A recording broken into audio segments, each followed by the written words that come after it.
किसी देश की सेना उसका मान और गर्व होती है। सेना जागती है और जनता सुख चैन से सोती है। दुश्मन की हिम्मत नहीं होती कि आंख उठाकर देखे। ऐसी ही है हमारी सेना। हम भारतवासियों को गर्व है अपनी सेना पर, चाहे वो नाव सेना हो, चाहे वो वायु सेना हो, या फिर धरती के चप्पे चप्पे की रक्षा करने वाली भूमि सेना। सब हमारा मान है। हमारी सेना के शहीदों के लहू से भारती माता की मांग सजी है। ये सच है कि भारत की जनता अपनी सेना के लिए बड़ी से बड़ी कुर्बानी देने के लिए तैयार है। उनके देशभक्ति होने पर किसी को रत्ती बराबर शक नहीं।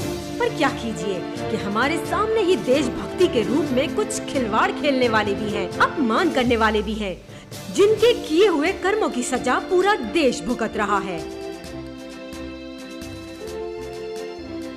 कहानी है परमाणु शक्ति रखने वाले गरीब देश की, जो जनता का खून चूसकर रक्षा सौदेबाजी कर रहा है। हम आपको बताते हैं मुकम्मल छानबीन से हासिल होने वाली बातें। फैसला आप खुद करें। हमारी इस वीडियो में आप जान सकेंगे कि कैसे देश को रक्षा के नाम पर अरबों रुपए का चूना लगाया गया, किसने किया लूट मार का बाजार गरम, और पूछने वाला कोई नहीं।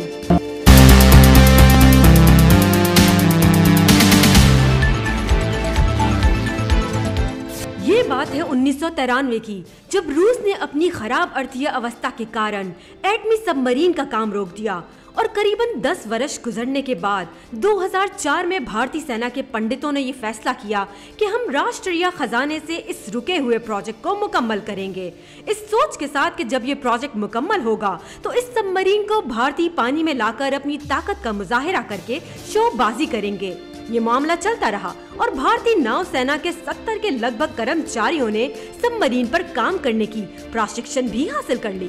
जनता को भूखा प्यासा रखकर, जनता का खून चूसकर 2008 में आखिरकार एटमी सबमरीन रूसी बहरी बेड़े में शामिल हो गई, जिसका नाम आगे चलकर INS चक्रा रखा गया। पर अभी इसकी तमाम तरीकों से जांच होना बाकी थी, जिसके लिए इसको खुले समुद्र में ले जाया गया।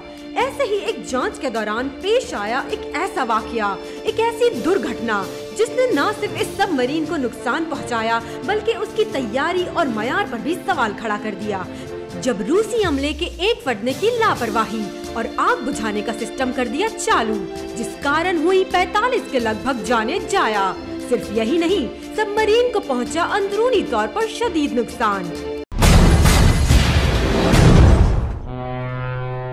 जरा सोचिए कि केवल 10 वर्ष के लिए भाड़े पर लेने के लिए भारतीय जनता का खून किस तरह निचोड़ा गया। गुर्बत की मारी जनता का पालन करने के बजाय अरबों रुपए उस सफेद हाथी पर झोंक दिए गए। अब हम आपको बताते हैं कि इस सबमरीन पर लागत कितनी आई और इससे भारतीय सेना को हासिल क्या हुआ। सुनिए, लेकिन दिल थाम कर। 2004 में होने वाले मुआहदे के तहत ये प्रोजेक्ट कमोबेश 670 मिलियन अमेरिकी डॉलर में पड़ा। ये रकम लगभग 48 अरब भारतीय रुपए के करीब बनती है ना जुल्म। जिस जनता के पास पीने का साफ पानी ना हो, अस्पताल ना हो, 2 वक्त खाने को ना हो, सैलाब आने पर डूब कर मर जाए, आंधी तूफान और बारिश से खुद को बचा ना सके, संडास जैसी सहूलत ना हो, जिंदा रहे तो ऑक्सीजन ना हो और मर जाए तो चिता जलाने को लकड़ी ना हो। कौन सी रक्षा, कैसी रक्षा? क्या भारतीय सेना को पड़ने वाली मार लोग भूल गए? कारगिल हो या 27 फरवरी, तादाद में कम अपने दुश्मन के साथ मार्के का नतीजा क्या याद नहीं? दुश्मन दिन दिहाड़े धूल चटाकर चला गया और हमारी सेना दुबक कर बैठी रही। सच है तो कड़वा तो लगेगा। लद्दाख में चीन घुसकर मारता रहा और हमारी सेना के सिपाही मरते रहे। कश्मीर में आतंकवादी हमारी सेना को नाको चने चबाते रहे और हम समय कम और घाव बहुत। इस एक सबमरीन का ही खर्चा देख लीजिए, इसको बनाने का खर्चा, इस पर काम करने वालों की प्रशिक्षण का खर्चा, इसके कारण होने वाले हादसात और नुकसानात का खर्चा, और बदले में हम लोगों को क्या मिला? गुर्बत, भूख, प्यास। अब तो इस बात की चर्चा है कि भारतीय सरकार एक और सबमरीन पट्टे पर लेने के लिए बातचीत कर रही है। हैरत होती है, हम कब सबक सीखेंगे? कब लगाएंगे जनता का पैसा जनता पर? कौन करेगा हमारी मांगे पूरी? 10 वर्षों के लिए ली गई परमाणु सबमरीन किस काम आई?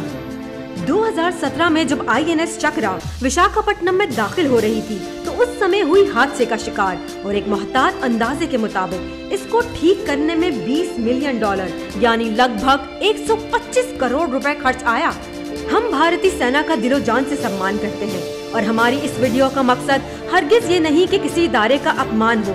हमारी तो बस इतनी इच्छा है कि भगवान के लिए अपनी गलतियों को सुधारें। चलिए मान लेते हैं कि दिफा के लिए ये सब करना लाजमी था।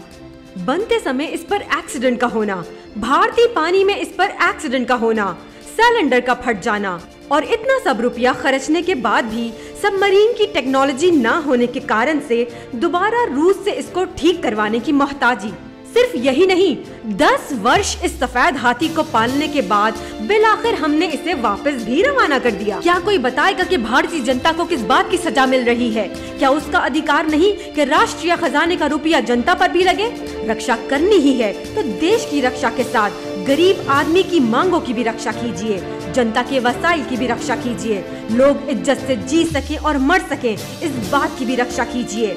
भगवान के लिए आमदनी अठन्नी हो तो रुपया खर्चने की जरूरत ही क्या है? जनता का ख्याल करें, सम्मान करें, मांगों को पूरा करें और चद्दर देख कर पांव फैलाएं।